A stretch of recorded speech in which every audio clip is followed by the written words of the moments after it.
Assalamualaikum warahmatullahi wabarakatuh. Perkenalkan kami dari kelompok 8. Pada kali ini akan mempresentasikan hasil diskusi kami dari white paper dengan judul Implementasi Jaringan Komputer pada Layanan Government dengan Analisis Konseptual, white paper Digital Public Infrastructure and Development. Dan untuk lanjutnya, anggota kami ada Muhammad Ariel, Arya Aditya, dengan remoderator Palu, itu saya sendiri, dan ada Salsabila. Oke, kita masuk ke latar belakang.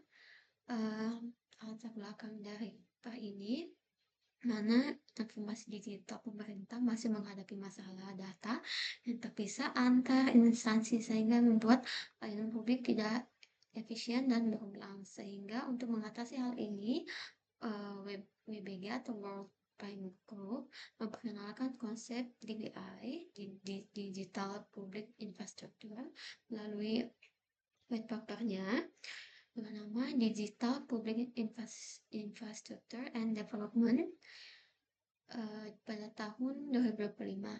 DPI ini merupakan fondasi digital bersama yang memungkinkan sistem pemerintah terhubung dan berbagi data secara aman melalui jaringan. Di mana dalam implementasinya, jaringan komputer menjadi elemen kunci karena mendukung komunikasi, data integrasi sistem, dan ketersediaan layanan publik secara berkelanjutan. Bagaimana terlihat pada implementasi PIX di Brazil dan satu sehat di Indonesia. Itu kan pasti slide selanjutnya. Lalu kita masuk ke definisi DPI. Apa sih DPI itu? DPI atau Digital Public Infrastructure adalah pendekatan digitalisasi yang berfokus pada penciptaan blok bangunan digital dasar untuk kepentingan publik. DPI menyediakan digital esensial yang dapat digunakan kembali lintas sektor dan sehingga memungkinkan inovasi dan pengembangan layanan lebih cepat dan efisien. Jadi untuk layanan publik atau swasta itu bisa mengembangkan atau inovasi layanan baru lebih cepat dan lebih efisien. Lalu untuk 3 karakteristik utama DPI itu ada foundational, itu bersifat foundational untuk menyediakan fungsi digital esensial yang dibutuhkan lintas sektor dan masyarakat seperti identitas digital, pembayaran digital, dan berbagi data. Lalu yang kedua ada building block atau blok bangunan yang dirancang sebagai komponen reusable yang dapat diintegrasikan ke berbagai aplikasi melalui open standard, interoperability, and modular design. Lalu yang ketiga adalah for the public benefit, yaitu untuk publik, yang dikembangkan dengan prinsip yang pertama ada inklusivitas, kedua ada user centricity, yang ketiga ada privacy by design, dan yang terakhir ada strong governance. Oke, kita masuk ke komponen utama DPI, itu ada 3. Yang pertama ada komponen identitas digital yang di mana dia untuk autentikasi dan verifikasi identitas. Contoh implementasinya ada di India, ada identitas di UAE, ada UE, dan ada IKD di Indonesia. Lalu yang selanjutnya ada komponen pembayaran digital, yaitu fungsi utamanya memungkinkan transfer dana instan seperti misalnya pembayaran pemerintah ke warga atau ke G2P. Lalu yang ketiga ada berbagi data, yaitu fungsi utamanya untuk pertukaran data antar sistem.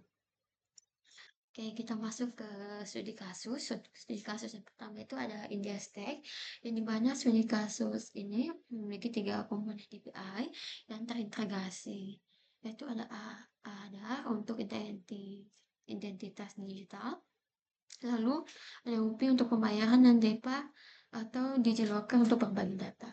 Lalu skalanya itu bisa dibilang luar biasa karena ADA telah menjangkau 1,4 miliar pengguna, sementara UPI dia mencapai 16 hingga 17 miliar transaksi per bulan, dan model arsitekturnya itu menggunakan glass dengan narrow waist atau leher sempit berupa standar inti yang menjadi fondasi bersama.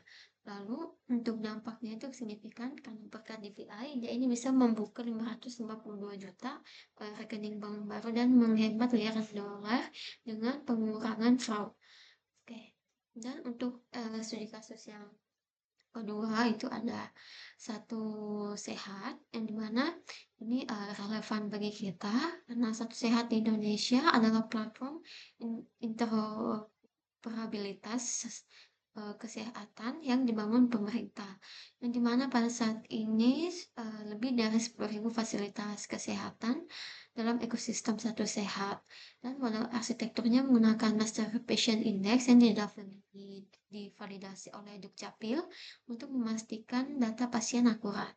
Dan untuk dampaknya, satu sehat mengintegrasikan data dengan BPJS Kesehatan, laboratorium, apotek, sekaligus mendukung implementasi Undang-Undang Perlindungan Data Pribadi atau PDP. Oke.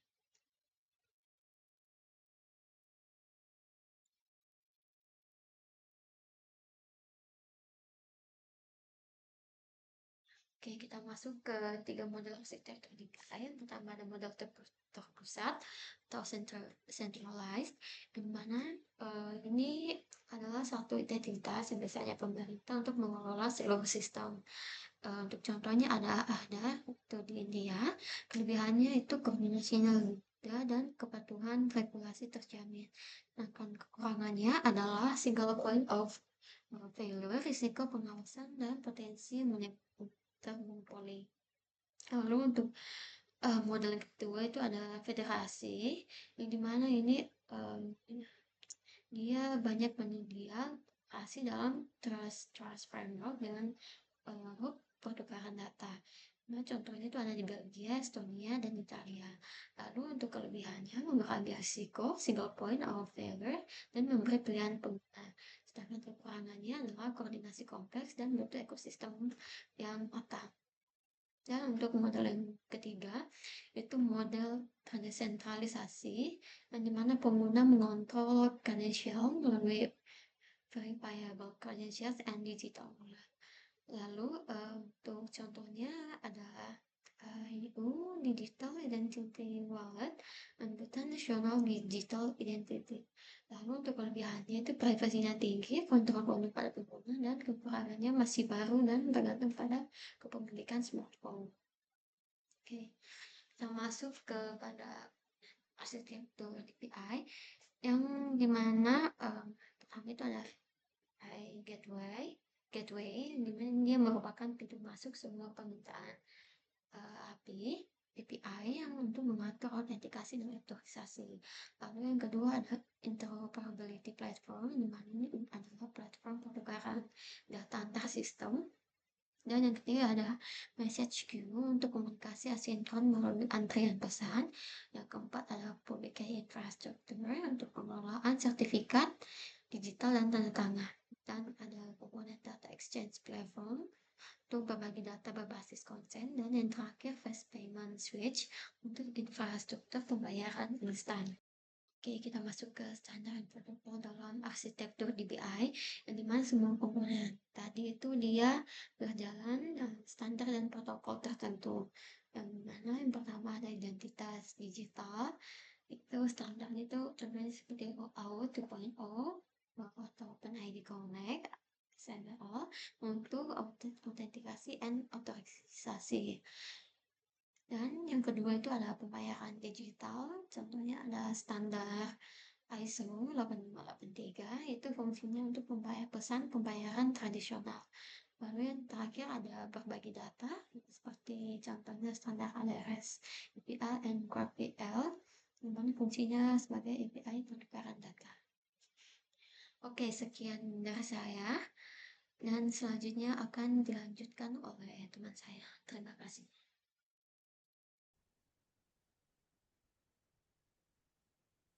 Ya, Assalamualaikum warahmatullahi wabarakatuh. Perkenalkan, saya Salsabila dengan NIK F5512404. Di sini saya akan menjelaskan bagian peran jaringan dalam komunikasi data. Digital Public Infrastructure, DIP, DPI beroperasi sebagai ekosistem layanan terintegrasi melalui komunikasi data antar sistem pemerintah yang sebelumnya terpisah. Komunikasi ini memungkinkan pertukaran informasi secara cepat, aman, dan andal antar instansi. Model federasi menjelaskan bahwa data tetap disimpan di instansi asal, tapi instansi lain tetap bisa mengaksesnya lewat jaringan yang aman. Hal ini penting karena layanan publik bergantung pada konektivitas yang real time.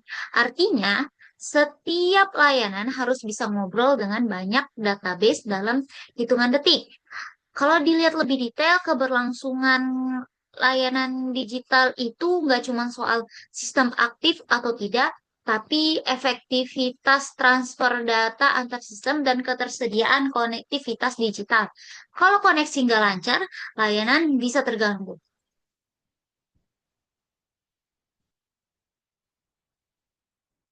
Next. Next itu peran jaringan dalam integrasi sistem. Integrasi sistem dalam DPI bertujuan menghubungkan sistem pemerintah yang sebelumnya terpisah menjadi satu ekosistem terpadu melalui jaringan interoperable. Tiga arsitektur integrasi itu yang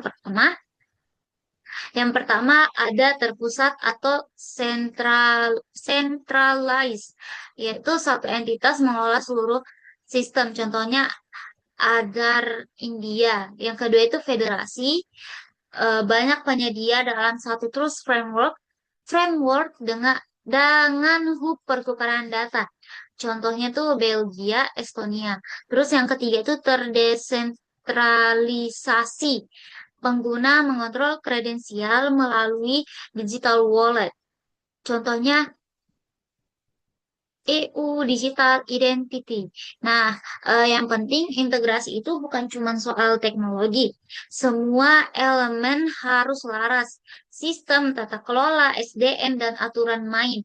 Kalau salah satu nggak pas, interoperabilitas bisa terganggu dan layanan nggak optimal. Yang ketiga itu ada ketersediaan layanan. Ketersediaan layanan ini dalam DPI itu berarti sistem mampu menyediakan akses konsisten, andal, dan berkelanjutan. Penting banget untuk punya sistem cadangan dan mekanisme pemulihan gangguan supaya layanan tetap terpercaya. Tetapi risiko cyber tetap ada, misalnya fast payment system bisa kena DDoS atau ransomware. Jadi keamanan harus menyeluruh, melibatkan manusia, proses, dan teknologi. Selain itu, keberlangsungan layanan tergantung juga pada mekanisme transfer digital yang efektif dan waktu proses yang tepat. Kalau transfer lambat atau koneksi terganggu, kualitas layanan turun dan pengguna mungkin harus pakai cara manual.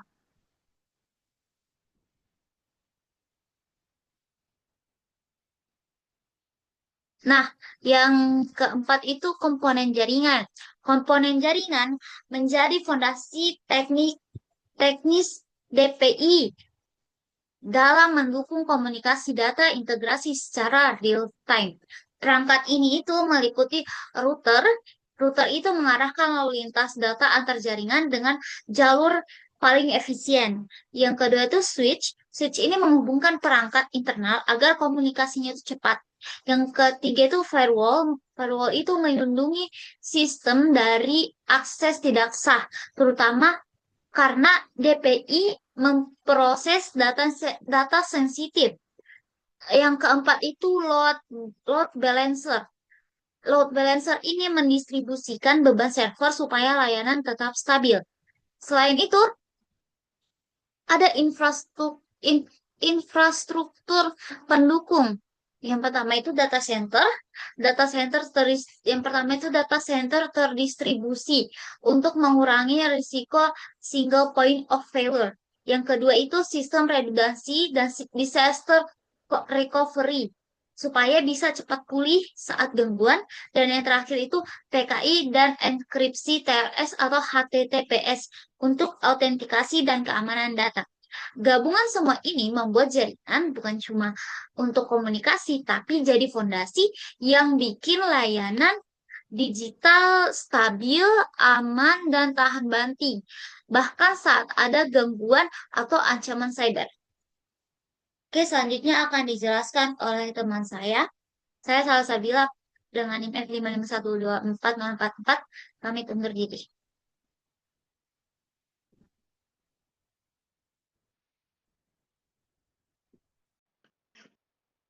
Assalamualaikum warahmatullahi wabarakatuh. Perkenalkan saya Muhammad Aril dengan NIM F5512449. Di sini saya akan membawakan materi selanjutnya. Yang pertama adalah analisis model Hourglass dalam standarisasi DPI. Model ini adalah kerangka konseptual yang menunjukkan bagaimana sekumpulan kecil standar inti bisa menjadi fondasi yang menghubungkan berbagai aplikasi dari layar atas ke berbagai teknologi di layar bawahnya. Konsep ini memiliki 3 lapisan. Bagian atas itu adalah aplikasi dan layanan, sedangkan standar inti itu berisi protokol IP dan format data, serta spesifikasi teknis. Selanjutnya adalah layar paling bawah yang berisi database, server, dan perangkat pengguna. Selanjutnya ada interoperabilitas. Interoperabilitas adalah kemampuan sistem bertukar data dan bekerja mulus lintas lembaga dan sektor. FPS memungkinkan integrasi solusi swasta dengan API real-time, serta standarisasi pesan pembayaran memastikan efisiensi dan konsistensi. Juga ada menurut literatur, interoperabilitas melibatkan artefak digital yang saling terhubung dan dimensi arsitektural, relasional, dan informasional. Dipengaruhi oleh waktu transfer dan ketersediaan konektivitas digital. Selanjutnya adalah systematic review di bagian situs temuan, di mana ada DPI sebagai fondasi modular. DPI terdiri dari building blocks digital yang reusable atau dapat digunakan kembali. Standar terbuka seperti API dan protokol komunikasi menghubungkan berbagai sistem. Interoperabilitas multidimensi mencakup aspek teknis, arsitektural, regulatif, normatif, dan temporal. Integrasi sistem bergantung pada koordinasi lintas lembaga ini. Selanjutnya adalah ketersediaan layanan dan transfer digital. Keandalan layanan ditentukan oleh stabilitas transfer data dan mitigasi risiko cyber. Gangguan konektivitas dapat menghambat interoperabilitas. Selanjutnya ada peran jaringan komputer. Jaringan komputer berfungsi sebagai penghubung kebijakan digital dan implementasi teknis. Arsitektur jaringan yang aman, terorganisasi, dan resilient diperlukan untuk DPI agar berjalan opsional. Selanjutnya ada pada bagian implikasi transformasi digital.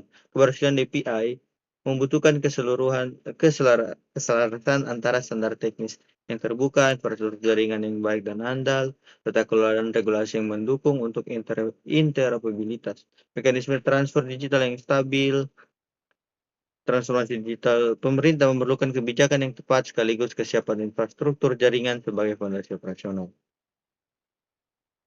Dengan ini saya tutup lagi dan kesimpulan, jaringan komputer merupakan fondasi strategis transformasi digital pemerintah yang menjembatani kebijakan publik dengan implementasi teknis dan digital yang aman, terintegrasi dan berkelanjutan. Melalui dukungan DPI, jaringan memungkinkan integrasi lintas sektor, pertukaran data yang baik dan handal, serta keberlangsungan layanan publik digital secara nasional. Sekian dari saya, Muhammad Arif. Saya pamit undur diri. Assalamualaikum warahmatullahi wabarakatuh. Mohon maaf jika ada salah kata. Terima kasih.